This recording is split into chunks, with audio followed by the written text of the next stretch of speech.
ustedes. Acá vamos a comenzar con este tema tan interesante sobre aprender a desarrollar la creatividad en los equipos. De alguna manera seguramente trabajan en esto, están muy interesados y tenemos a la persona que ha desarrollado un programa de certificación en Team Coaching por muchos años, comprobado sus resultados y bueno, qué rico, lo tenemos hoy con nosotros para ustedes y es Ricardo Escobar. Hola Ricardo. Buenas noches, Magda. Pues buenas noches a todos. Veo que aquí hay bastantes personas que no son de México. Hay un dicho mexicano que dice, menos burros, más elotes. Menos burros, más mazorcas. Habría que ver cómo dicen en otros países. Entonces, interrúmpanme lo que quieran. Esto es más un conversatorio, ¿sí? Vamos a ir avanzando. Me gustaría empezar por lo siguiente. Hay un dicho chino, ¿sí? Que dice que vivas tiempos interesantes. Eh, alguna vez escuché que es una maldición. ¿Eh? Otros dicen que es una bendición. No sé, pero el hecho es que estamos viendo y viviendo tiempos muy interesantes, desde todo punto de vista. ¿Sí? Económico, político, ni se diga, etcétera. Estamos viviendo tiempos muy interesantes, muy retadores en muchos sentidos. Y eso nos pone un poco como en, bueno, ¿y cómo enfrentar las cosas, ¿sí? Cómo movernos en escenarios bastante diferentes a los que estábamos acostumbrados, en donde no hay menos control de las cosas, en donde visualizar el futuro no es tan fácil, ¿sí? E inclusive planear no es tan fácil. Entonces, el tema es cómo volver un poco a nuestras raíces de cómo enfrentar esto, porque seamos coaches, seamos consultores, seamos líderes de equipo, pues este tema a todos nos pega y le pega a todos nuestros clientes internos o externos. Yo vivía en Argentina en 1982, ¿sí? 82, 83, 84. Y en esa época, en Argentina, solo por darles una idea, um, caída del gobierno militar, sube Alfonsín, empieza la democracia, acaba de pasar la guerra de las Malvinas y una hiperinflación de locos. En esa época, recuerdo, había billetes de 1 millón de pesos argentinos. La broma que nos hacíamos allá era, aquí todos somos millonarios. ¿Por qué? Porque todos andábamos con billetes de 1 millón de pesos. No recuerdo exactamente, pero 1 millón de pesos yo creo que era algo así como $1 o hasta menos de pronto. En realidad eran tiempos muy turbulentos para Argentina. El caso es que una persona, ¿sí? Que, miren lo interesante, se dedicaba a enmarcar cuadros. Y este es un caso totalmente real, lo conocí. Se dedicaba a enmarcar cuadros. Y obviamente no le estaba yendo nada bien. Miren la idea que tuvo. Lo primero que hizo fue darse cuenta que sobre esta broma de que en Buenos Aires todos éramos millonarios en esa época. Entonces él dijo, bueno, a ver, pero esto de ser millonario, más allá de broma o no, es interesante. Y empezó a pensar, bueno, ¿cuál es un país donde todo el mundo quiere ser millonario? Llegó a la conclusión que era Estados Unidos. Y él había vivido en los Estados Unidos en algún momento. Y una de las cosas que recordaba era que en Estados Unidos existe una especie de tradición de guardar el primer dólar que te ganaste en tu vida. Sí. Y también se dio cuenta que los americanos usaban mucho una frase que era mi primer millón. ¿Sí? Entonces, simplemente, ¿qué hizo? Agarró sus marcos, puso el billete de $1.000.000 argentinos en ese marco y le puso la frase mi primer millón. Los puso en acrílico, ¿sí? Y los vendía como pisapapeles. Los mandó a Estados Unidos. Empezó a exportar a Estados Unidos pisapapeles como adorno de escritorio en acrílico, un billete de $1.000.000 argentinos y le puso mi primer millón. Y se volvió millonario. Se volvió millonario vendiendo en Estados Unidos adornos para escritorio con acrílico transparente que decían mi primer millón. Más allá de la anécdota, es bien interesante qué fue lo que hizo. Simplemente el mismo billete que era la mayor demostración del fracaso de la economía argentina de ese momento, ese mismo billete lo llevó a un país donde la expresión millón significaba otra cosa. Inclusive significaba algo contrario a la broma que hacíamos en Buenos Aires de que todos éramos millonarios por andar con un billete de $1.000.000 argentino en el bolsillo que no valía nada. Pero el billete siempre fue el mismo. El billete nunca cambió. El tema es, llevó ese billete a otro escenario. ¿Por qué comento esto? Porque a veces creemos que la creatividad es mágica y no hay magia en la creatividad. No hay magia en la creatividad.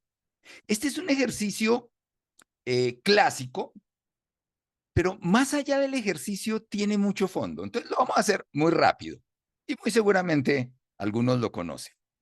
Por favor, en el chat, ¿sí? La primera respuesta que se les ocurra sin ningún tipo de comentario, simplemente la respuesta. ¿Cuál es la mitad de 12? ¿Ya? Colóquenlo en el chat, a ver. ¿Cuál es la mitad de 12? Y vamos leyendo las respuestas a medida que van saliendo. ¿Cuál es la mitad de 12? Así, coloquen en el chat cuál es la mitad de 12. La primera respuesta que se les ocurra. ¿Cuál es la mitad de 12?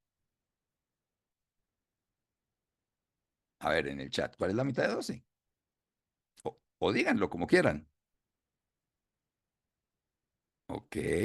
1, 6, 6, Julio. Qué interesante. ¿Ustedes sabían que hay más de 25 respuestas diferentes, todas igualmente válidas? Pero ¿qué es lo más interesante de este ejercicio? Porque claro, cuando decimos la mitad de 12 es 6, pues tenemos razón. Entonces ahí ya se acabó el ejercicio. Ah, pero ahí hay un patrón mental curioso. Cuando algo es verdadero, entonces todo lo demás es falso. Y el hecho de que el 6 sea una respuesta verdadera, que la es, no quiere decir que no hay otras respuestas.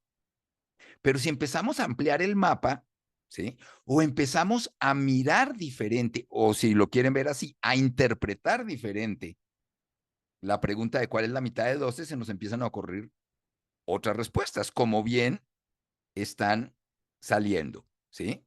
Porque para llegar a la respuesta 1, lo primero que hay que darnos cuenta es que hay más de una respuesta y que el hecho de que 6 sea una respuesta válida no quiere decir que no haya más respuestas. O como dice Mike, decir que es do, porque do también es una respuesta totalmente válida. O sea, la mitad de 12 es do o C. Pero, ¿qué pasa en nuestra mente para poder llegar a la respuesta de que la mitad de 12 es do? Tenemos que ver el 12 no como un número, sino como una palabra. Inclusive para llegar a decir que la mitad de 12 es 1 o es 2, seguimos viendo el 12 como número, pero ya lo estamos viendo gráficamente.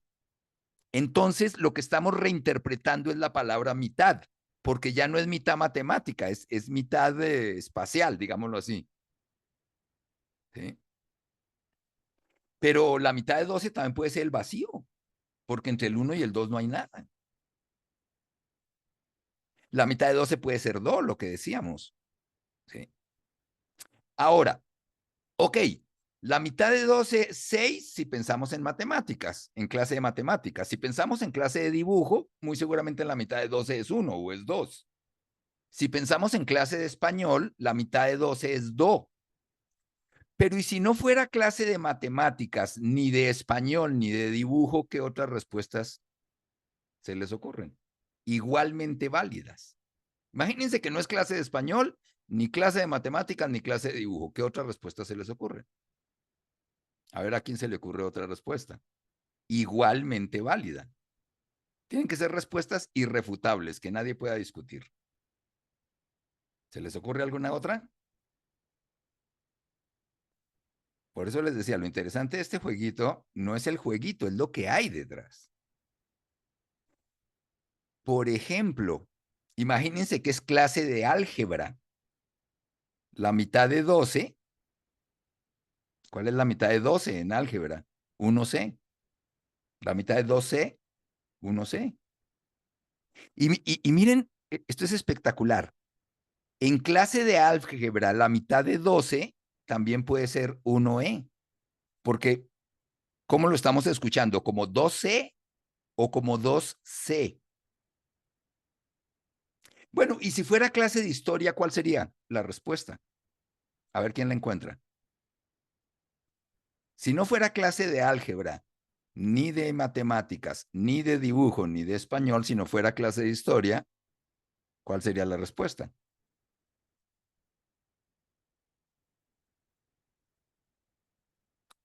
La respuesta, si fuera clase de historia, es 7 y se comprueba matemáticamente. Tomen una pluma un esfero, una virome, depende de donde nos estén escuchando, y escriban el 12 en números romanos. Y córtenlo por la mitad, pero de manera horizontal. ¿Qué pasó ahí? ¿Qué quedó en la parte de arriba? Si se dan cuenta, es un 7. Y en la parte de abajo es otro 7 invertido. Entonces hasta se comprueba matemáticamente, 7 y 7 es 12. También podríamos decir que la mitad de 12 es 1.5, porque en una regla entre el 1 y el 2 está el 1.5. En fin, hay más de 25 respuestas diferentes. Pero lo interesante es el proceso mental para llegar a esto. Primero, entender que el hecho de que algo sea válido no invalida otras cosas. Entonces, el hecho de que la respuesta 6 sea válida no quiere decir que las otras, no quiere decir que no haya más. ¿Sí? Y el tema es que hay que mirarlas diferente. Entonces, por eso es que este ejercicio generó creatividad. ¿Sí? Cuando yo les dije, hay más de 25 respuestas diferentes, tan válidas como la respuesta 6, en el fondo lo que les estabas diciendo es, miren diferente el problema. ¿Desde qué mirada estamos viendo las situaciones que enfrentamos? Y entonces eso nos lleva a la primera conclusión que tiene que ver con creatividad. Y es que la creatividad no es la diversidad de ideas, es la diversidad de miradas. La diversidad de ideas es la resultante de la diversidad de miradas. Entonces, tú quieres que tu equipo sea más creativo, estimula la diversidad de miradas. Porque de otra manera, lo que puedes estar es generando diversidad de ideas sobre solo una mirada del problema. Entonces, en realidad no son diversidad de ideas, son diversidad de facetas de una misma idea. Díganme todas las maneras de salir de esta habitación, pero por la puerta. Si yo planteo así un problema, estoy diciendo que la única salida es la puerta. Entonces, la idea es salir por la puerta. Habrá 25,000 maneras de salir por la puerta, pero ya me autolimité. Entonces, desde cómo planteamos un problema, como decía nuestro buen amigo Einstein, problema no resuelto es problema mal planteado, desde ahí empieza el proceso creativo. O desde ahí empieza a bloquearse el proceso creativo. Entonces, el punto es ese. ¿Cómo generar una mirada más amplia frente a los retos? Y cómo ayudarle a otros, sea tu equipo de trabajo, o sean tus clientes, o sea, tu coachee, si eres coach, o tu equipo cliente, si eres team coach, cómo ayudarle a tener una mirada más amplia frente a los retos. Y el otro elemento a tener en cuenta es que la creatividad es reordenamiento de información gracias a las buenas preguntas. O sea, la creatividad está en información que ya tenemos. Lo que pasa es que la ordenamos de cierta manera y ahí nos quedamos. Pero cuando una buena pregunta nos estimula el proceso creativo, esa información que ya tenemos empezamos a ordenarla diferente. Cuando alguien dijo la mitad de 12 es do, esa información ya la tenías.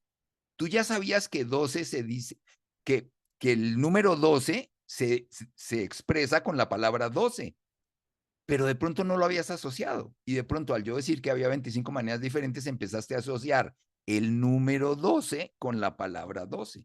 Así funciona el proceso creativo. Y lo que más estimula el proceso creativo son las preguntas. El tipo de preguntas es el mayor estimulador del proceso creativo. Inclusive, y piénsenle un poquitín,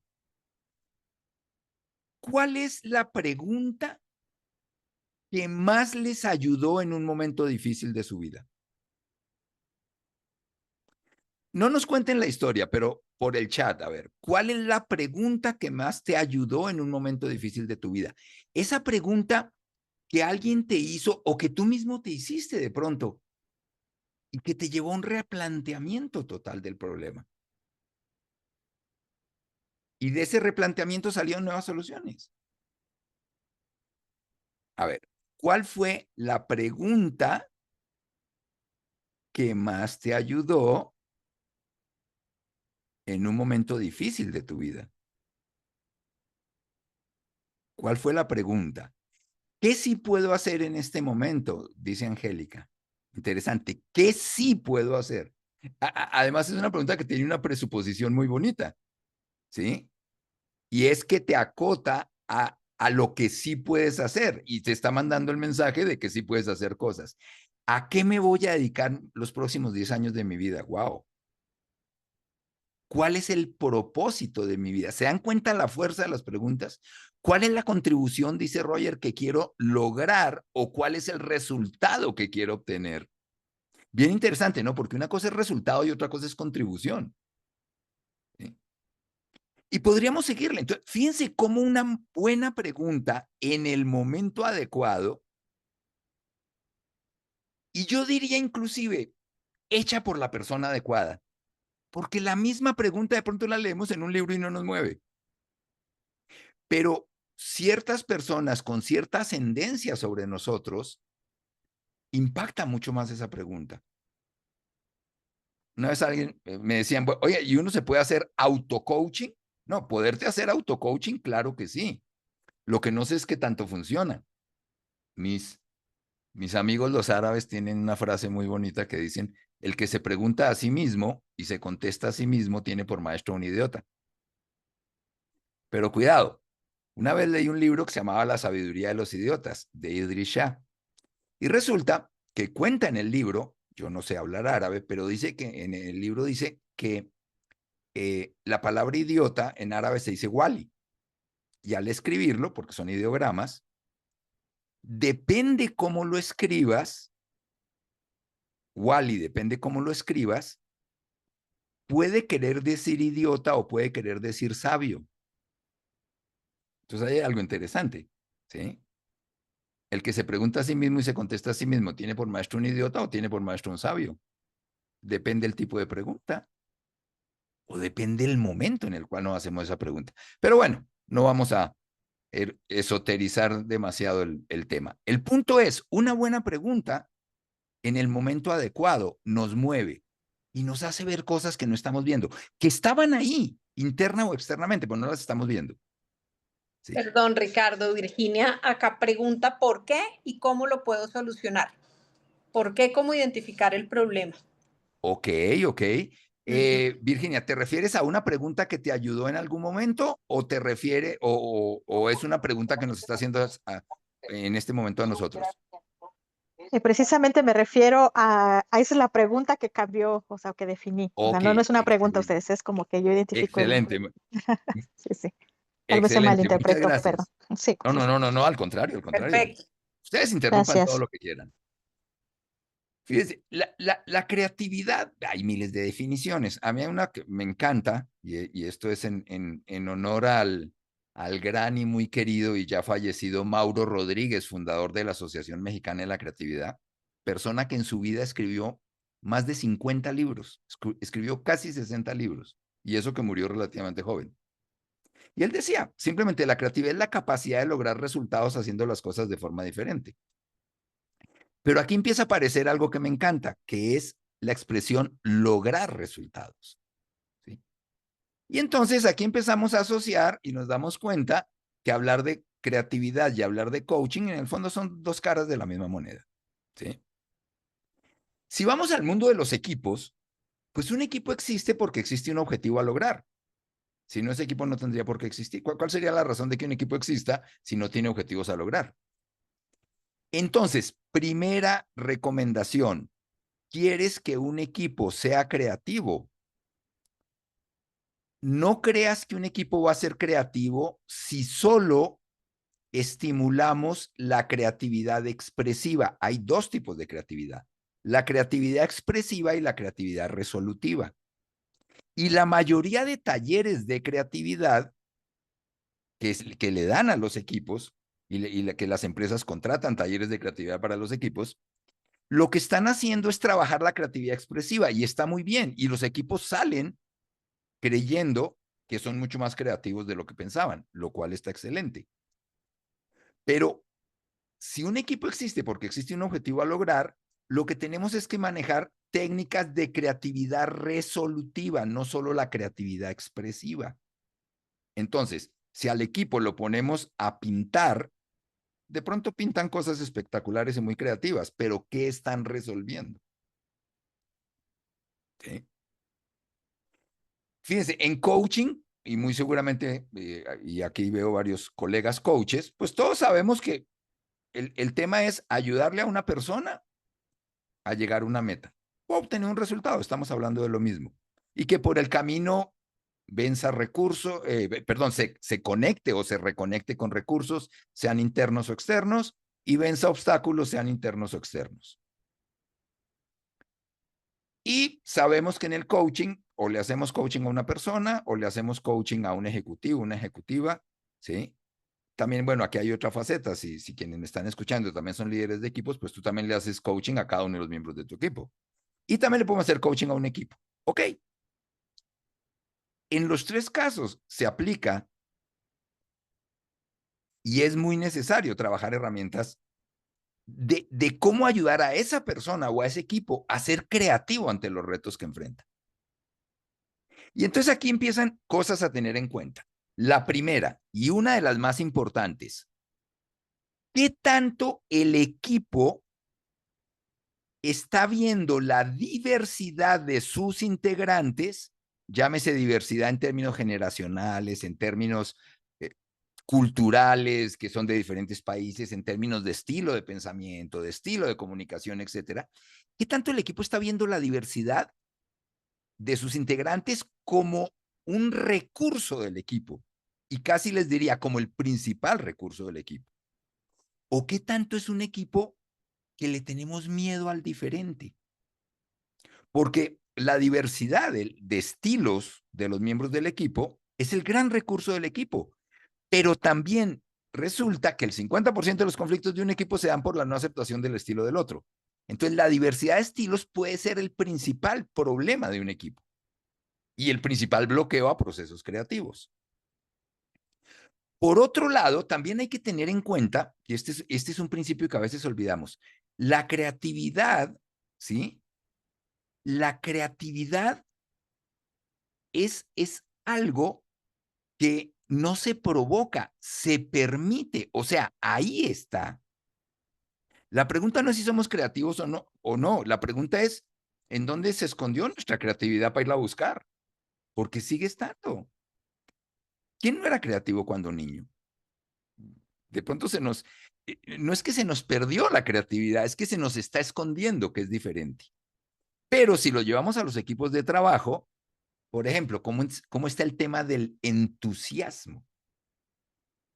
No le puedes pedir a un equipo que sea creativo si el equipo está frustrado. Muy difícilmente le puedes pedir a un equipo que sea creativo si está desmotivado. El factor emocional es importantísimo en la creatividad. ¿Cuántas buenas ideas no se quedan en la cabeza de las personas y nunca salen en una reunión? Una vez nos pasó, en una empresa, digo el milagro, pero no el santo, íbamos a hacer un programa que se llamaba Equipos Creativos. Y el líder del sindicato nos dice, el sindicato no va a participar en este programa. Y la pregunta fue, bueno, ¿y por qué el sindicato no va a participar en este programa? Porque ya estamos cansados de que exploten nuestro trabajo para que ahora exploten nuestras ideas. Miren qué argumento y qué difícil combatir ese argumento. Entonces no había ningún entusiasmo para entrar en un programa que se llamaba Equipos Creativos, mientras no les resolvieran otro tipo de cosas. Y el otro factor importantísimo es que el líder del equipo puede ser el gran detonante y el gran acompañante y el gran provocador, estimulador del proceso creativo, o el gran bloqueador del proceso creativo. Depende su estilo de liderazgo. Uno de los grandes retos que tenemos los team coaches cuando le hacemos coaching a un equipo es lograr lo que llamamos la alianza con el líder. Y que el líder no solo nos permita meternos con su equipo, sino nos permita desafiar al equipo en una serie de factores, entre otras cosas, a ser más creativo. Y muchas veces la pregunta es, bueno, a ver, ¿hay que trabajar con el equipo o con quien hay que trabajar es con el líder? ¿Sí? Ahora, ¿por qué el líder puede ser el mayor? Bob Pike, un experto en aprendizaje de adultos, decía, un mal líder daña un buen curso. Y esa frase es bien interesante, un mal líder daña un buen curso. Lo que pasa es que, y mucho más en Latinoamérica, fuimos educados para creer que nuestras figuras de autoridad tienen la razón. Entonces, el impacto del líder en el equipo es muy fuerte, para bien o para mal. Por ejemplo, si es un líder muy del estilo de todo se resuelve acelerando, difícilmente se abre a procesos creativos, porque es como que no hay tiempo. No hay tiempo para frenar y ver si hay otras maneras de acelerar, porque la necesidad de acelerar no nos permite frenar para darnos cuenta si estamos acelerando de la manera correcta. Entonces, muchas veces el líder, y con muy buena intención, cree que todo se resuelve acelerando. Difícilmente va a haber un buen proceso creativo si lo único que hacemos es acelerar, porque lo primero que hay que hacer en el proceso creativo, siguiendo la metáfora, es frenar y salirnos del auto. Y desde ahí revisar cómo estamos acelerando para luego meternos al auto y retomar el camino. Pero para descubrir cómo acelerar mejor hay que frenar. Y a veces el estilo del líder no lo permite. Y el otro elemento que influye mucho es, esta es una frase de Robert Dills, no se puede tener una idea y juzgarla al mismo tiempo. Entonces, si es un líder muy juzgador, muy castigador, muy enjuiciador, si es un líder del estilo de me encantan las ideas de mi gente siempre y cuando sean iguales a las mías, pues difícilmente el equipo va a ser creativo. Una vez me tocó hacerle coaching a un ejecutivo y me decía, no, es que trabájale para que sea más propositivo, más creativo, más, ¿sí? Y les dije, oiga, háblenme un poquito del jefe de esa persona. ¿Qué tanto el jefe lo escucha? ¿Qué tanto el jefe es abierto a ideas ajenas? ¿Qué tanto el jefe se abre a que lo retroalimenten? ¿Qué tanto el jefe se abre a que piensen diferente? Y me dicen, no, es todo lo contrario de lo que estás diciendo. Entonces les dije, bueno, pues nos equivocamos de cliente. El que necesita coaching no es esa persona, es su jefe. De nada sirve que yo trabaje con una persona para que sea más creativo y más propositivo si su jefe le bloquea toda esa creatividad. O lo que van a provocar es que la persona se termina yendo de la organización. Entonces, este tema del jefe enjuiciador, pues es uno de los grandes obstáculos para la creatividad en equipo. ¿Sí? ¿Cuáles son? Y volvemos al chat. ¿Cuáles son los dos grandes obstáculos? Y lo voy a decir más. ¿Cuáles son los dos grandes miedos de las personas a ser creativas? principalmente en el medio de trabajo. No en la vida personal, también influye, pero en ambientes de trabajo, ¿cuáles son los dos principales miedos de las personas a ser creativos? A ver qué nos dicen por acá. Miedos a ser creativos. A fallar y a ser señalados. Exactamente, Mayra, por ahí va el tema. Exactamente. Hay varios miedos, pero los dos principales son, uno, el miedo al error. Que cuidado, no es el miedo a equivocarse. Los adultos sabemos que la equivocación es parte de la vida. Los adultos sabemos que la equivocación es parte del aprendizaje. No es el miedo al error, es el miedo a la consecuencia del error, que es muy diferente. No es miedo a equivocarme, es miedo a qué pasa conmigo si me equivoco. ¿Qué va a hacer mi jefe si yo me equivoco? Entonces no es miedo per se al error. Y el otro gran miedo es miedo al ridículo, miedo al qué dirán. Por eso yo decía, ¿cuántas buenas ideas se quedan en la cabeza de las personas y no salen en una reunión? Y el miedo al ridículo se convierte en una profecía autocumplida. No sé si proponer esa idea en la reunión porque de pronto me van a decir que no. De pronto no me la van a aceptar. Entonces no la dije, entonces no me la aceptaron. Pero no me la aceptaron porque era mala idea o porque no la dije. Otro principio bien importante, que es muy de filosofía de la creatividad, es toda mala idea es el principio de una buena idea. A ver, ahí va un pequeño reto. Imagínense que ustedes están en una reunión de trabajo con su equipo. Y de pronto alguien de su equipo, de una manera muy entusiasta, propone una vil tontería. Pero de una manera muy entusiasta. Propone una vil tontería. Normalmente, ¿qué hacemos en ese momento? Muy seguramente, en ese momento nos sale lo que se llama una frase asesina, de estás loco, no, eso no funciona, etc. ¿Sí? Ahora díganme ustedes, ¿conocen la técnica de cómo retroalimentar una mala idea? A ver quién la conoce. ¿Qué harían? Imagínense que su objetivo, ok, la persona propuso una vil tontería, pero la propuso con mucho entusiasmo y con muchas ganas de participar. ¿Sí? Entonces, ¿qué hacen? Ok. Sí, normalmente le diríamos que no. Si antes Roger decía perder imagen y no ser promovido, responsabilidad que se toma, un poco, pues, supongo hablando del tema del miedo al error. Pero bueno, el punto es, ¿cómo retroalimentamos una mala idea? Entonces, la técnica más o menos va en la línea de interesante lo que estás diciendo, ¿sí? Lo primero es eso, o sea, no matarle la idea, ¿sí? Fíjate, la frase gracias por tu punto, pero no consideramos que sea útil, ¿sí? Digamos que de una manera muy educada, pero igual le estás matando la idea. Sobre todo porque si te das cuenta, Virginia, tu frase es como blanco y negro, es categórica. No consideramos que sea útil. Pero fíjense, por ejemplo, la frase de Sergio, ¿cómo harías para que funcione? Es un poco diferente. ¿En qué sentido? Está aplicando el principio de toda mala idea es el principio de una buena idea. Otra técnica es poner al equipo como recurso de la persona. Entonces, Juan propuso eso y decirle al resto del equipo, a ver, no tanto es qué opinan de la idea de Juan, a ver, ¿cómo? A ver, vamos a enriquecer la idea de Juan, a ver, ¿cómo se les ocurre que sí puede funcionar? A ver, ¿qué le añadirían a la idea de Juan para que sí funcione? ¿Sí? Lo que dice Mayra, tu aporte es valioso, háblame más de cómo ejecutarla. Elabora un poco más tu idea. Exactamente de eso se trata, es no le matemos la idea, porque el problema cuando matamos una idea, y el líder castigador tiende mucho a eso, el problema de matar una idea es que podemos también estar matando las ganas de seguir aportando ideas.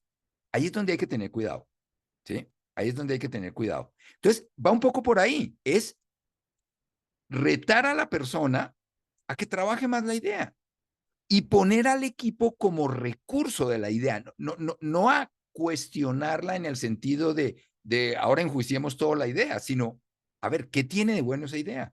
¿Cómo complementan esa idea? A ver, ¿qué se les ocurre para que la idea de Juan sí funcione? ¿Se dan cuenta? Es un enfoque totalmente diferente, ¿sí?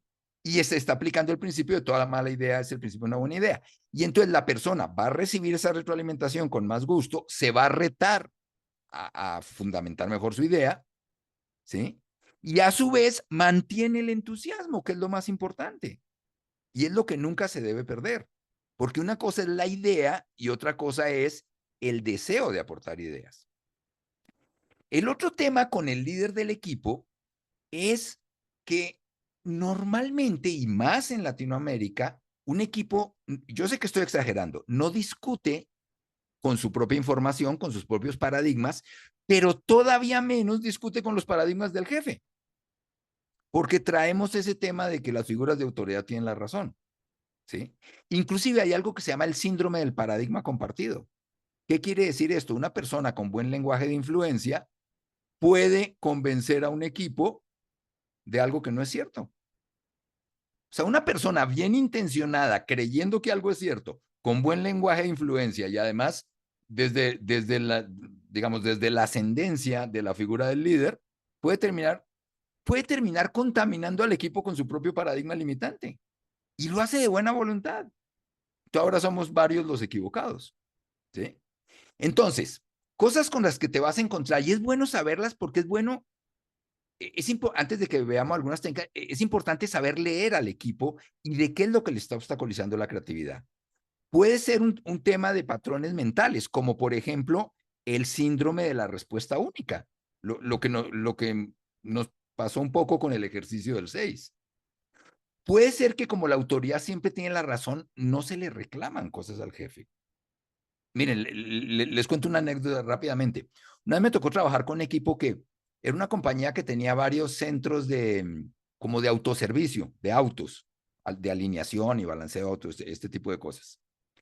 Y resulta que sacan una publicidad y el director de la empresa, que entre otras cosas era hijo del dueño, y estaban sus 25 gerentes ahí sentados, los que gerenciaban las 25 sucursales, y él les muestra un anuncio y dice, oigan, a ver, ¿qué les parece este anuncio? ¿A poco no está bonito? Este anuncio que va a salir mañana en el periódico. Y fíjense la frase, ¿a poco no está bonito? O sea, ya los condicionó a que vieran más como la imagen del anuncio. Y el anuncio decía algo así como alineación y balanceo en menos de media hora y si no le sale gratis. Algo así decía el anuncio. Y yo noté en la reunión, yo estaba coachando la reunión, noté mucho silencio de los 25. Y después alguien dijo, no, sí, está bonito el anuncio. Y después todos los demás empezaron a decir, no, sí, está bonito, está bonito. Y al final todos dijeron que estaba bonito. Pero lo que me llamó la atención fue ese silencio inicial en que alguien dijera si estaba bonito, porque yo me volteé y vi el anuncio y estaba muy bonito. Entonces se me ocurrió, y al fin y al cabo, como los team coaches somos los metiches oficiales del equipo, se me ocurrió decirles, a ver, hagamos aquí un pequeño experimento. Cada quien tome una hoja. Entonces cada quien tomó una hoja blanca y les dije, cuando yo diga ya, en la hoja pongan el número, o sea, la duración promedio de alineación y balanceo en su sucursal de un auto, de lo que se me va atendiendo un auto. Y todos lo hicieron rápidamente. Y luego estaba ahí el director de finanzas, y al director de finanzas le dije, y tú saca la calculadora. Y entonces los 25, cada quien sacó un número. Así parecían como jueces de una competencia de gimnasia olímpica. Y luego le dije al director de finanzas, a ver, calcula el promedio de esos 25. Y a propósito fue al de finanzas. Bueno, medio minuto después, el promedio salió 42 minutos. O sea, la publicidad decía, alineación y balanceo para su auto en menos de 30 minutos o le sale gratis. Y el promedio era 42 minutos. De pronto vi que el director de la empresa se sale de la sesión. Y bueno, después en el descanso lo busqué, yo lo conocía, lo busqué y le dije, oye, cuate, ¿por qué te saliste? Me dice, no, salí corriendo a hablarle al periódico para que pararan la publicidad.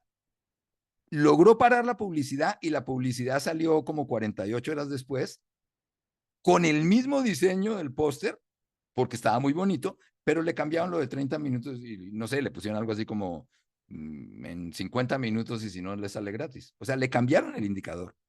Si yo no hubiera hecho ese ejercicio en ese momento, y yo no tengo ni idea de temas de alineación y balanceo de autos, pero si no hubiera hecho eso en ese momento, síndrome del paradigma compartido. Y además, fíjense el patrón mental. ¿A poco no está bonito el anuncio? El póster. Ahí ya había un condicionamiento, pero además está decir que el hijo del dueño no lo hizo a propósito, no era que quería quebrar a su empresa, ¿no? Otra cosa que pasa en los equipos, teoría del 6, y esto viene del colegio. Si con 6 pasamos, pues ¿para qué nos esforzamos al 10? Otra, el aprendizaje es individual. No estamos acostumbrados a aprender de los colegas, de los miembros del mismo equipo, entre otras cosas por el colegio. Acuérdense las sillas en el colegio, ¿cómo eran? Entonces, hay una serie de bloqueos que curiosamente la mayoría vienen del colegio. Si funciona, no le mueva. O sea, es como, no le muevas. ¿Sí? Está bien así, así se ha hecho siempre, dejémoslo así. Hay un autor, y si les interesa profundizar, se llama Roger von Oesch, y él habla de bloqueos creativos en los equipos. Entonces, por ejemplo, no hay tiempo para experimentar lo que les decía del acelerar. Usted no es creativo, es como, hay personas creativas y personas no creativas. ¿Y de dónde sale eso? Tú no opines sobre servicio al cliente porque no eres de servicio al cliente. Prohibido equivocarse, ya lo comentamos, no haga el ridículo, ya lo comentamos. Solo hay una respuesta correcta, ya lo comentamos.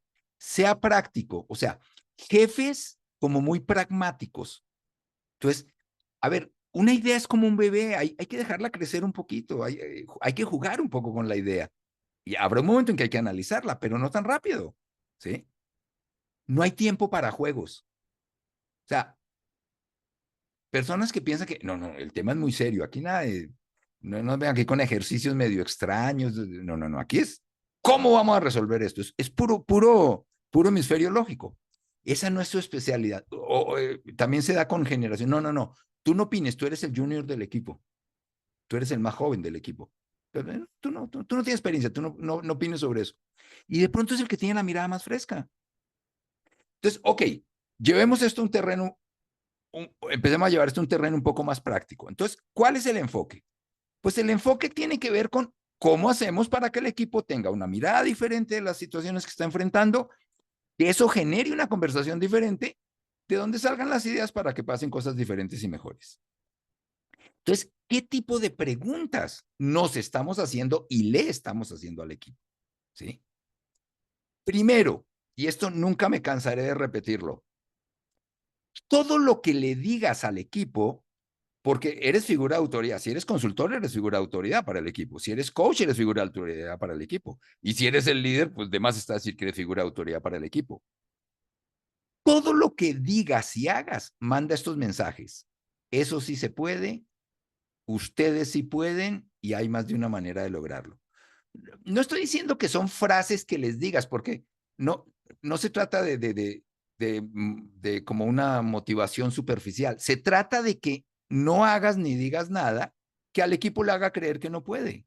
No hagas ni digas nada que al equipo le haga creer que es imposible lograr eso. No hagas ni digas nada que al equipo le haga creer que no hay más opciones de cómo lograrlo. Esto en creatividad lo llamamos dejar la puerta abierta. Dejemos la puerta abierta. ¿Cuál es la razón de cerrar puertas? Dejémoslas abiertas. Aunque todavía no sepamos para dónde ir, pero dejemos la puerta abierta, dejemos la puerta de la salida abierta. Y si eres el líder del equipo, pues también un poco el cuarto, digamos, metamensaje sería los apoyo. O sea, los retos, los desafíos, pero estoy con ustedes. O sea, no es que no tienen jefe. ¿Sí? Y la otra es aplica ciertos principios de los cuales se habla mucho, pero que a veces olvidamos. ¿Quieres generar un escenario creativo? Pues muéstrate abierto a escuchar. Y desde una escucha activa, no desde una escucha enjuiciadora.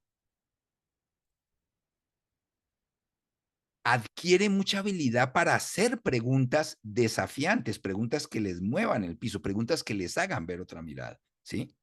¿Cómo hacemos para vender 20% más? La pregunta no será mejor, ¿cómo hacemos para que los clientes nos quieran comprar 20% más? ¿Se dan cuenta? Es otro enfoque del problema.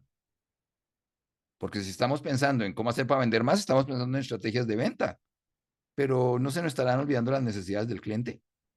Y la otra es el arte de saber desafiar, de saber retar constructivamente. No un retar destructivo, un retar constructivo. O sea, un buen estimulador de la creatividad es como un entrenador de fútbol americano. Retar, retar, retar. Blando con la persona, duro con el problema. Retar el problema, retar los paradigmas de la persona, retar al equipo. Pues bien, ya llevamos esto como a algunas herramientas un poquito más concretas. Lo primero que hay que entender es la creatividad es un método, no solo es una intención. Vamos a ser creativos. A ver, escucho ideas. Sí, pero ¿desde qué mirada?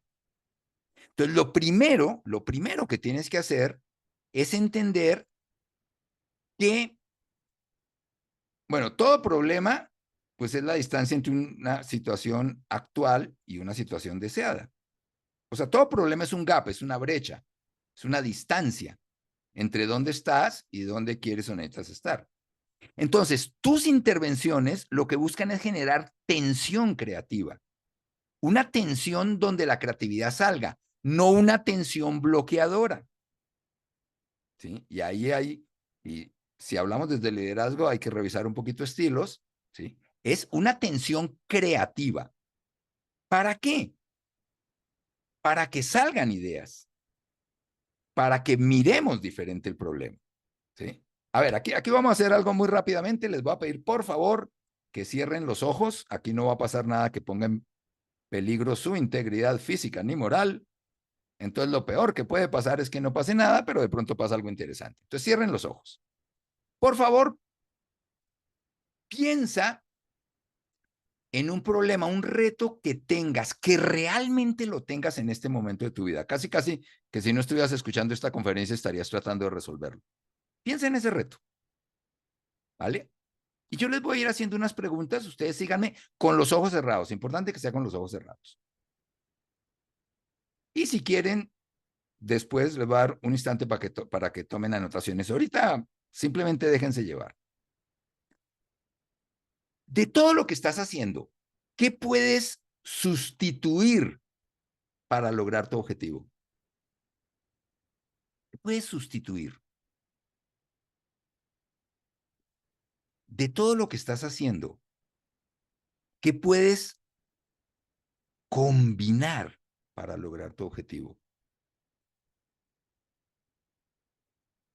De todo lo que estás haciendo, ¿qué puedes adaptar para lograr tu objetivo? De todo lo que estás haciendo, ¿qué puedes modificar un poco para lograr tu objetivo? De todo lo que estás haciendo, ¿qué puedes utilizar para otros usos para lograr tu objetivo? De todo lo que estás haciendo, ¿qué puedes reducir o de pronto hasta eliminar para lograr tu objetivo? Y de todo lo que estás haciendo, ¿qué puedes reordenar para lograr tu objetivo?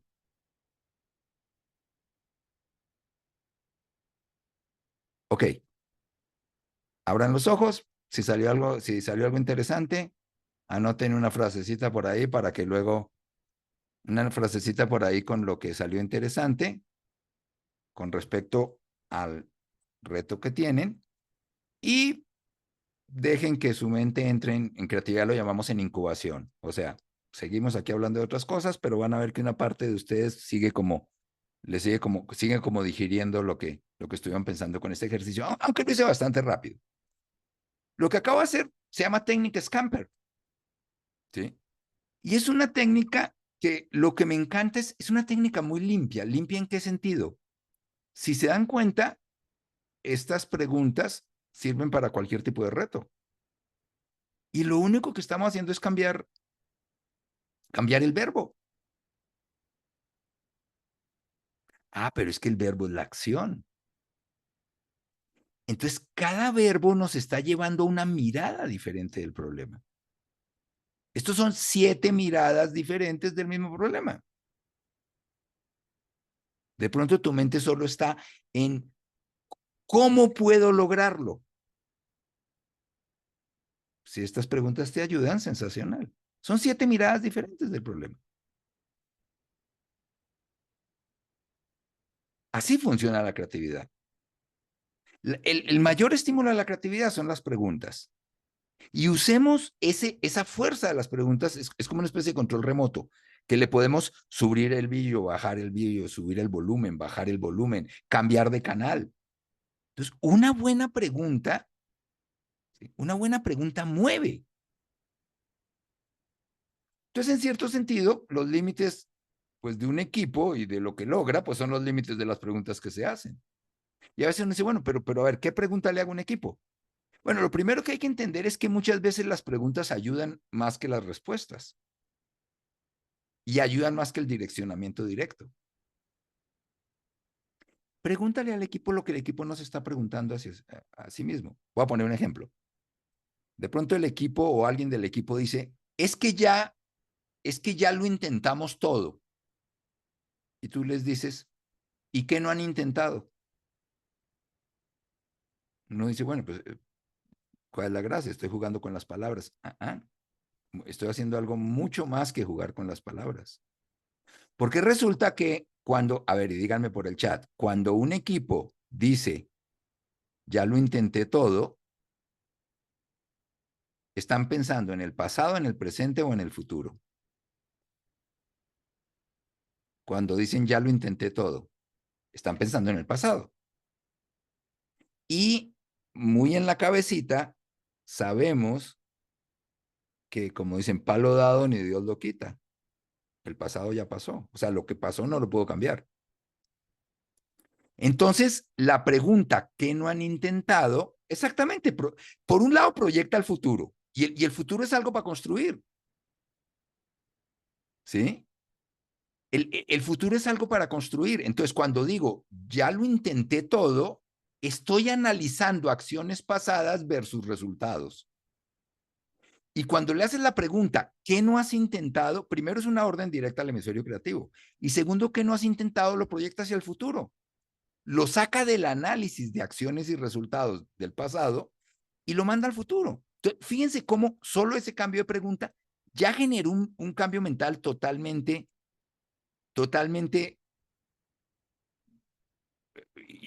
digamos, radical.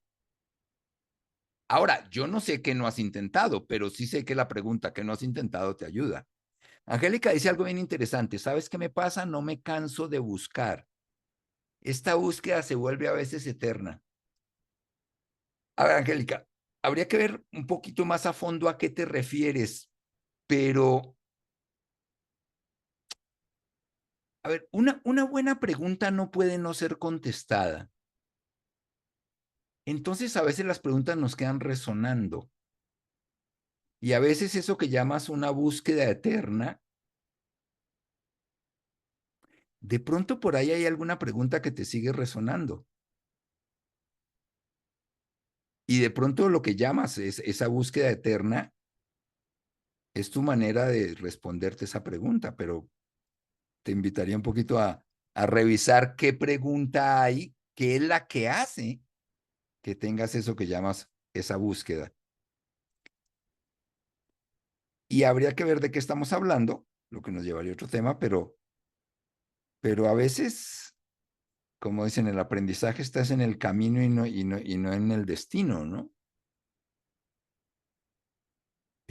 Como decía mi muy admirado Woody Allen, y aquí lo tengo al lado, un letrerito, dice, justo cuando tenía las respuestas a la vida me cambiaron las preguntas. Entonces, ¿el tema es la respuesta o el tema es la pregunta? De pronto es cambiar la pregunta.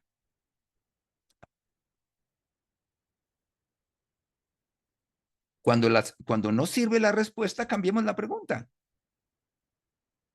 Ahí está el tema. Fíjense, por ejemplo, esto se llama la técnica de las 5 preguntas. Imagínense un equipo que no está resolviendo algo. Entonces, normalmente, una reunión empezaría por ¿dónde está el problema y cómo lo vamos a resolver? Ese sería el enfoque en el 99% de una reunión de trabajo. La técnica de las 5 preguntas plantea un abordaje diferente.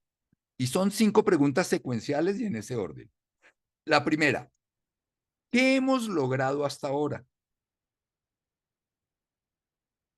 La segunda, ¿qué hicimos para lograrlo?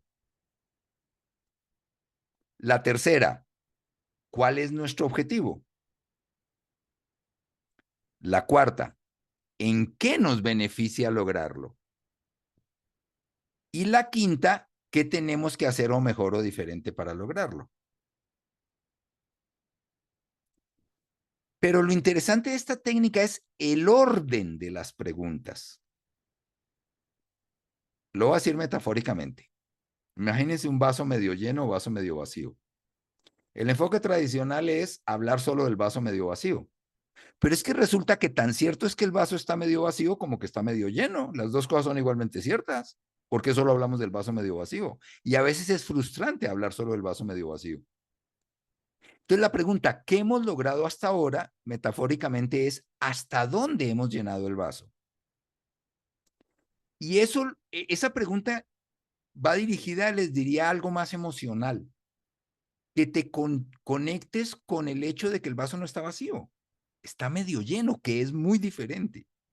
La segunda pregunta ya se refiere a algo un poco más desde la lógica, y es, ¿qué hicimos para medio llenar el vaso? Porque no se medio llenó solo. Obviamente desde ahí es, bueno, ¿y qué debemos seguir haciendo? ¿O qué cosas debemos dejar de hacer para seguir llenando el vaso? ¿O qué cosas que nos ayudaron a medio llenar el vaso ya no nos van a ayudar a seguir llenando el vaso? Váyanos a ver. La tercera pregunta, metafóricamente, es ¿hasta dónde hay que llenar el vaso? Porque si solo hiciéramos las dos primeras preguntas, el equipo puede entrar en zona de confort. Ah, pues estamos contentos con el vaso medio lleno. Pero la pregunta de cuál es nuestro objetivo genera una tensión creativa. Y la cuarta pregunta es, ¿en qué nos beneficia llenar el vaso? No en qué le beneficia llenar el vaso al que se lo va a tomar, eso es obvio. No, a los que estamos llenando el vaso. Porque muchas veces al equipo lo tratamos como si fuera la Madre Teresa de Calcuta. No, es que esto es en beneficio del cliente, esto es en beneficio de la organización, esto es para facilitarle la vida al área administrativa, esto es aquello, esto es por el cliente, esto es para los accionistas, ¿sí? Y yo, y el equipo que es el que está haciendo todo eso para todos ellos. Entonces, ¿en qué nos beneficia a los que estamos llenando el vaso seguir llenando el vaso? Y la quinta pregunta, si ya es 100% con un enfoque creativo, ¿qué tenemos que hacer mejor o diferente para lograrlo? Pero las 4 primeras preguntas construyen el escenario para que haya un entusiasmo sano, digamos, no entusiasmo solo emocional, para la quinta pregunta. Y que haya inclusive una convicción de sí puedo, eso sí se puede. Hay más de una manera. Digamos que la quinta pregunta va dirigida al hay más de una manera de lograrlo y las otras 4 van dirigidas a ustedes sí pueden y eso sí se puede. Tan es así que el vaso está medio lleno. Se dan cuenta, es un enfoque totalmente diferente. Ok, hasta acá, dudas, preguntas, comentarios. ¿Todo claro?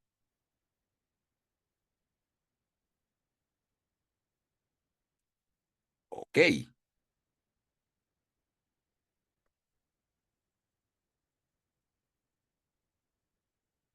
Y hay otra técnica muy bonita, muy bonita, que se llama preguntas irruptivas. Ok. ¿A qué me refiero con preguntas irruptivas? Es una técnica para romper el tren de pensamiento del otro. Y el otro puede ser equipo, persona, depende de qué estemos hablando, depende quién seas tú para ese otro. Son preguntas que interrumpen, cuestionan, provocan, retan, desafían e interrumpen. Eso es lo interesante, interrumpe el tren de pensamiento del otro. Entonces, vamos a ver rápidamente como las técnicas principales de las preguntas irruptivas. Todas van en el escenario de qué pasaría si. O sea, es como que generas un hipotético, ¿sí? Generas, y al generar un escenario hipotético, el hemisferio lógico dice, ah, eso es hipotético, entonces no hay problema, dejo de molestar y, ¿sí? O sea, también es el entrar en este escenario de qué pasaría si es una manera de que el hemisferio lógico no obstaculice el proceso creativo, ¿sí? Entonces, principales maneras de usar las preguntas disruptivas. Hay más, pero vamos a ver aquí las principales. Se llama tensar la variable. La variable la variable que el equipo presenta como la variable más restrictiva del problema, se la aprietas un poco. Me explico. Es que solo tenemos 2 meses para lograr esto y es muy poco tiempo para lograrlo. Y de pronto les dices, y si solo tuvieran un mes, ¿cuál sería su plan de acción? Si solo tuvieran un mes en vez de 2. Pero fíjate que no les estás diciendo, solo tienen un mes. Porque entonces el hemisferio lógico diría, no, espérate, tenemos 2 meses, no me cambies la jugada. Pero como decimos, si solo tuvieran un mes, entonces ese tuvieran está generando un hipotético. Entonces el hemisferio lógico dice, ok, que jueguen un rato. Aquí para qué me meto, para qué pierdo el tiempo. Se llama tensar la variable. Es una técnica muy bonita y es directa con una sola pregunta. ¿Cuál variable tensas? Aquella que sea la principal restricción del problema. Pero hay otras maneras de usarla. Por ejemplo, llevar la variable al máximo. ¿Sí? Llevar la variable al máximo. Y aquí cuento una anécdota. ¿Sí? Me tocó una vez, estaba coachando un equipo de recursos humanos y tenían que organizar la fiesta de fin de año. Y era algo así como, la fiesta de fin de año nos costaría, no sé, voy a decir cualquier cosa, $10,000. Y solo nos dieron $5,000 de presupuesto. Bueno, yo hubiera podido ahí tensar la variable y decir, bueno, y si solo les hubieran dado $2,000 de presupuesto, ¿qué harían? ¿Cómo? Pero entonces decidí cambiar de técnica, o mejor dicho, llevar la variable al máximo. Entonces, mi pregunta no fue esa, mi pregunta fue, oiga, ¿y si su organización les hubiera dicho, tienen que organizar la fiesta de fin de año, pero tienen 0 presupuesto? Pero tienen que organizar la fiesta de fin de año y tiene que salir bien, porque la gente espera la fiesta de fin de año. Y entonces fue muy interesante, porque entonces empezaron a pensar en, a ver, si tuviéramos solo 0 presupuesto, ¿cómo le haríamos la fiesta? Bueno, pues tendríamos que decirle a cada quien que trajera algo y como compartir cosas. Pero necesitamos un salón. Bueno, a ver, hay proveedores que les hemos comprado mucho este año. Busquemos qué proveedor tiene un salón que nos preste. Seguro no lo van a prestar, pues porque somos muy buenos clientes. ¿Se dan cuenta? Se les empezaron a ocurrir soluciones, ¿sí? Que no se les ocurrían porque su cabecita estaba en cómo hacer para que nos autoricen $5,000 más. La otra técnica es desaparecer la variable. Es como que en tu siguiente pregunta sacas la variable del tema, como si eso no existiera. Sería más o menos un planteamiento de este tipo. Oigan, bueno, pero independientemente de cuánto les va a costar esa fiesta independientemente de qué presupuesto tienen o no tienen, cuéntenme qué tipo de fiesta quieren hacer. Cuéntenme cómo quieren que la gente se sienta en la fiesta. Cuéntenme dentro de un año que la gente se acuerde de esa fiesta, ¿qué quieren que recuerde? ¿Se dan cuenta? Les haces preguntas que no tienen nada que ver con la variable restrictiva. Lo que estás haciendo ahí es, por un lado, destensionando, porque pensar en presupuesto los está bloqueando un poco, y esa destensión les va a permitir pensar en una serie de facetas de la situación de la que no las están previendo, pues porque solo están pensando en cómo conseguir más presupuesto. Entonces son 3 maneras de hacer la pregunta disruptiva. Y las tres sirven. Ahora, es un tema casi les diría que intuitivo de cuál de las 3 usas. No recomiendo usarlas seguidas y usar las 3 al mismo tiempo. Son diferentes maneras de hacerlo.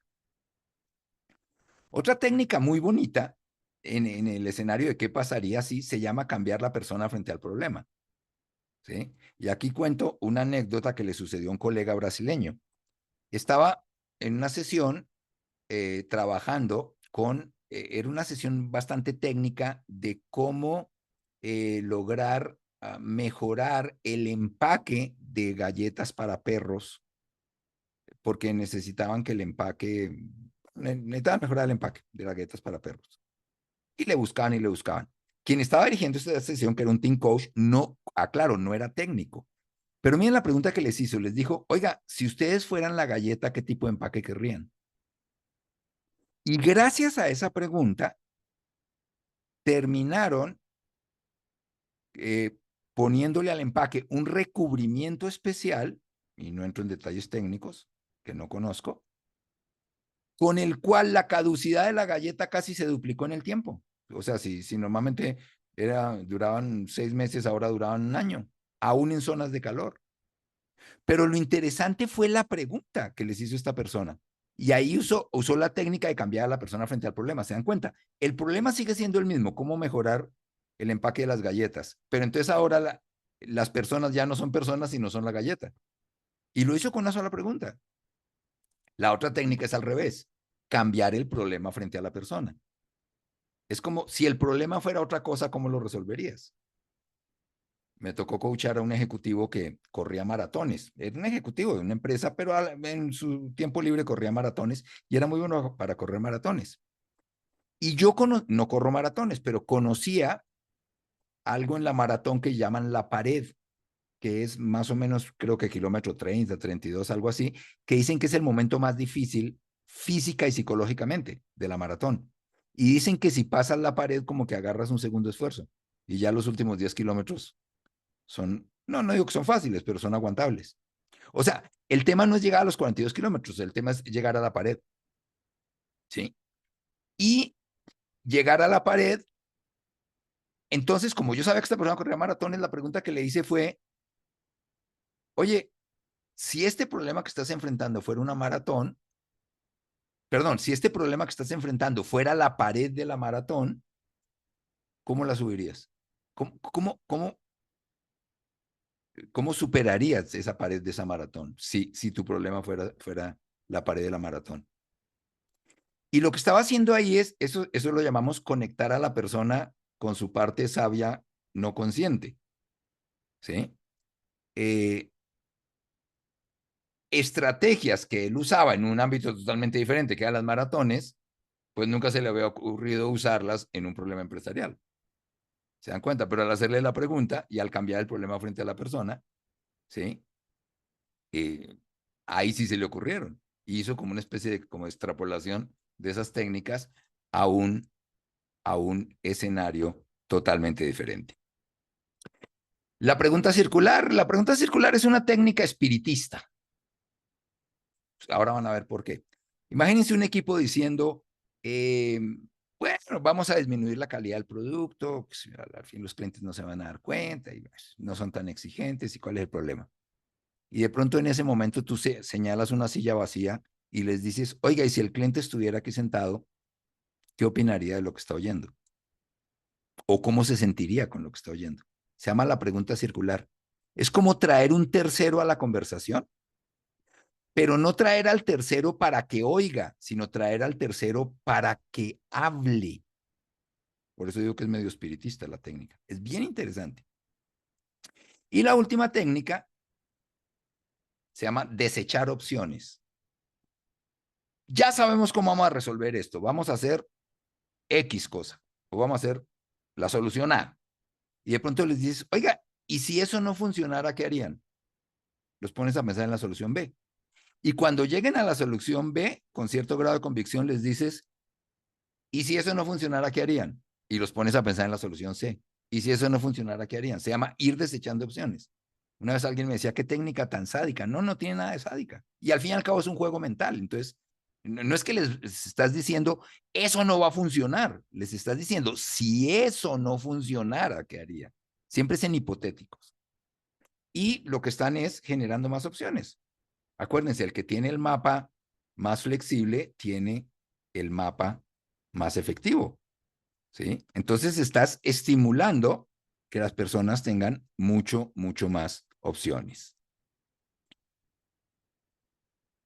¿Ok? Y ya para empezar a cerrar, ¿sí? Este tema, pues demás está decir que da para más, pero ya para empezar un poco a cerrar esta charla, ¿sí?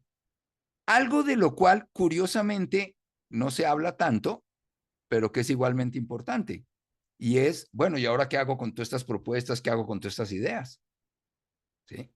Porque una cosa es la etapa divergente del proceso creativo en donde se estimula y lo importante es la cantidad y no la calidad de las ideas, etcétera, etcétera. Y bueno, de pronto ya, ok, tenemos 50 ideas. ¿Y ahora qué hacemos? A veces esos ejercicios terminan generando frustración. Pero entonces fíjense por dónde va el tema. Hay una herramienta muy bonita, hay varias, pero vamos a ver solo una, que se llama TPN. Es una herramienta que ayuda a hacer lo que en España llaman el tamizado, ¿sí? Pasar las ideas por el filtro de la realidad, que allá no estamos hablando de una etapa divergente, estamos hablando de una etapa, hay 3 etapas en la creatividad: la divergente, la analítica y la proactiva. Entonces, está muy bien la etapa divergente, pero el proceso creativo llega hasta la etapa proactiva. Cuidado, el proceso creativo no solo es la etapa divergente, esa es una de las etapas del proceso creativo. Y en la etapa analítica hay que pasar las ideas por el filtro de la realidad. Entonces, la idea es, imagínense, salieron 50 ideas. Entonces, y lo puedes hacer con post-its, depende del tipo de reunión, etcétera. Pero bueno, el punto es que cada persona, a cada una de las ideas que salieron, ¿sí? Y si es presencial en una pared, vas a dibujar 3 círculos concéntricos grandes en una hoja grande. Y entonces, que todas las ideas se pongan en post-its. Y cada post-it, el tema es en cuál de los 3 círculos concéntricos va. Está el círculo T, T de tarro, el círculo P, P de papá, y N de niño. Pero ahora vamos a ver qué son los 3 círculos. Primero, esto viene de... aquí estoy mezclando a Stephen Covey con Carlos Castañeda, pero bueno. ¿Qué es círculo de poder? Círculo de poder es esa zona donde el equipo tiene capacidad y autoridad total para hacer o no hacer algo. Se llama el círculo de poder del equipo. Círculo de influencia, donde el equipo tiene un porcentaje de autoridad y un porcentaje de capacidad, y capacidad también me refiero a recursos internos o externos al equipo. Tiene un porcentaje de autoridad y un porcentaje de capacidad para hacer o no hacer algo, pero no al 100%. No tiene o el 100% de autoridad y o el 100% de capacidad.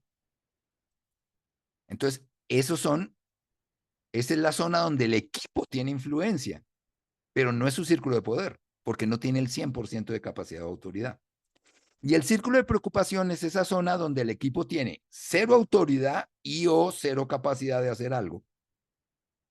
Entonces, ¿qué pasa? Que muchas veces muy buenas ideas son desechadas, no porque la idea es mala, sino porque la idea está en el círculo de preocupación.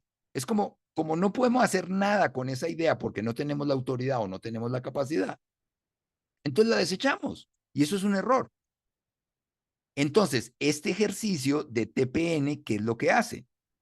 Pones los círculos concéntricos en grande, en pizarrón o en la pared.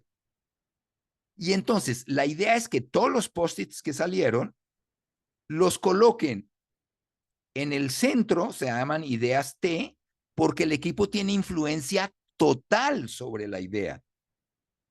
Entonces, o sea, el equipo tiene toda la autoridad y toda la capacidad para hacer algo con esa idea. Entonces, van en el círculo central.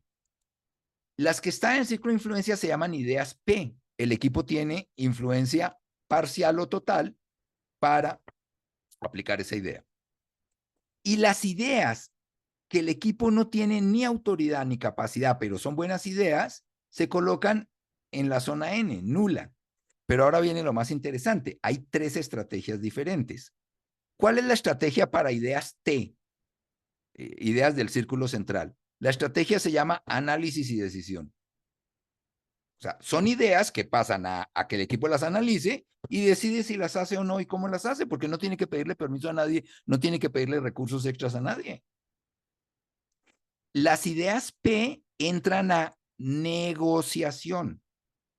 ¿Con quién tenemos que hablar para tener más autoridad o más recursos?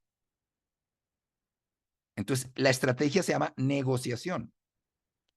Y las ideas N, que están en la zona de preocupación, donde el equipo no puede hacer nada, entran a venta. ¿Qué quiere decir venta?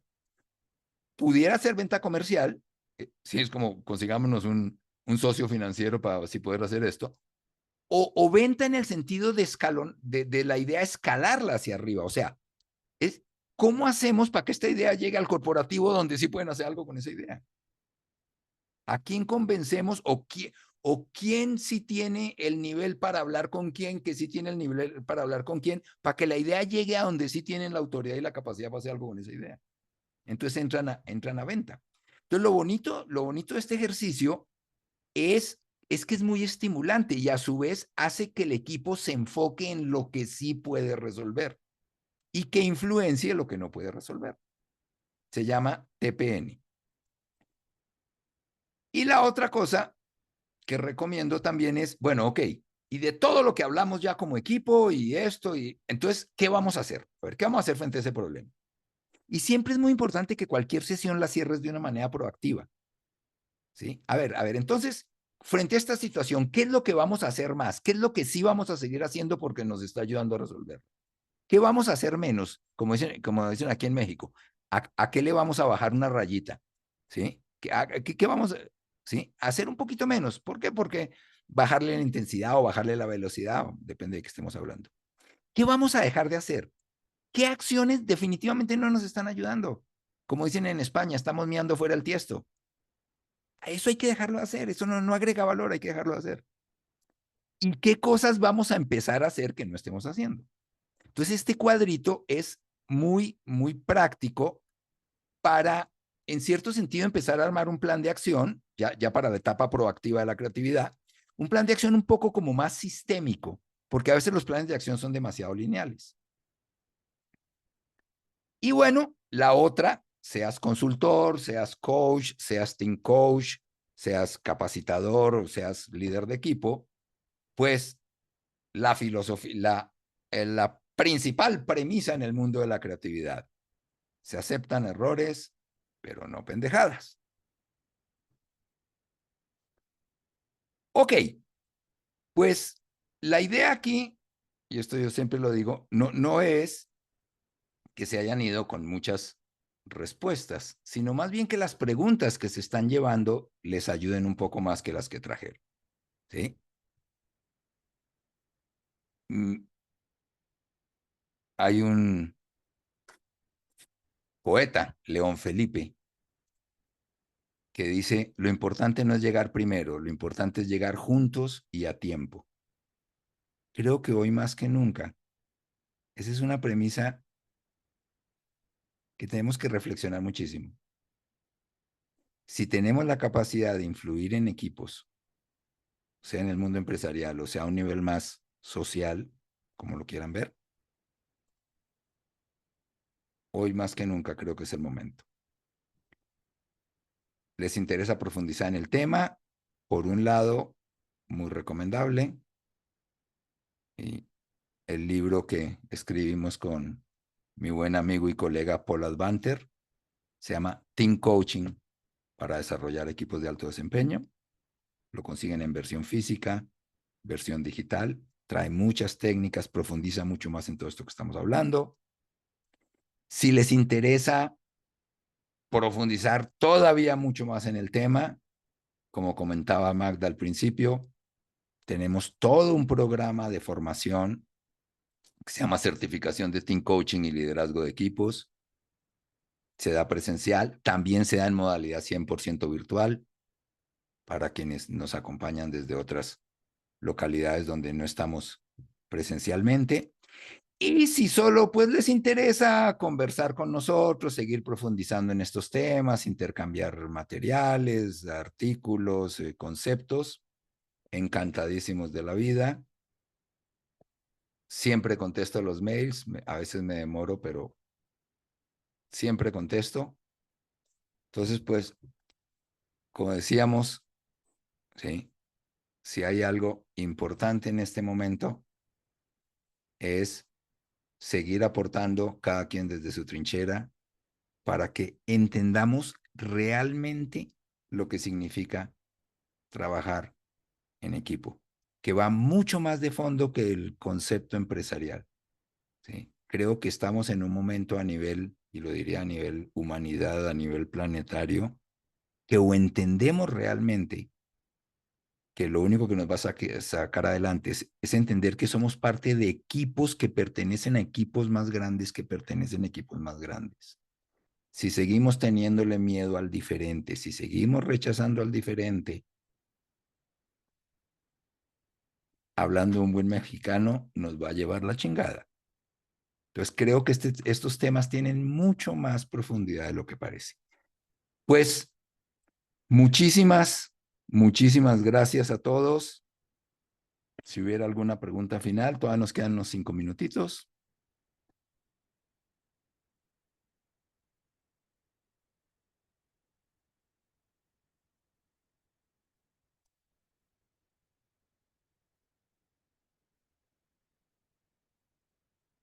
Ok, pues muchas gracias por su asistencia y nos vemos la próxima.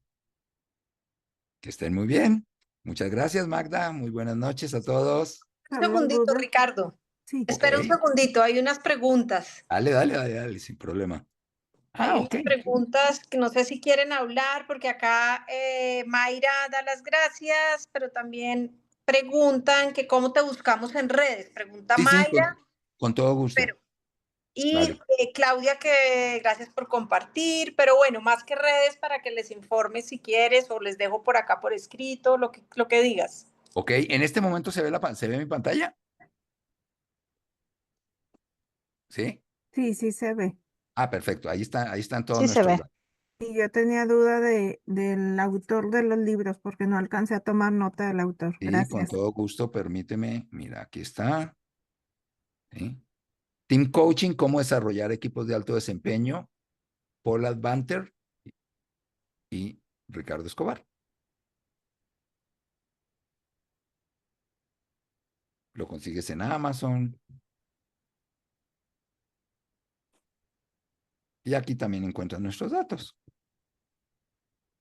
O en redes estamos acá. Ok, muchísimas gracias. No, al contrario, muchísimas gracias a ustedes.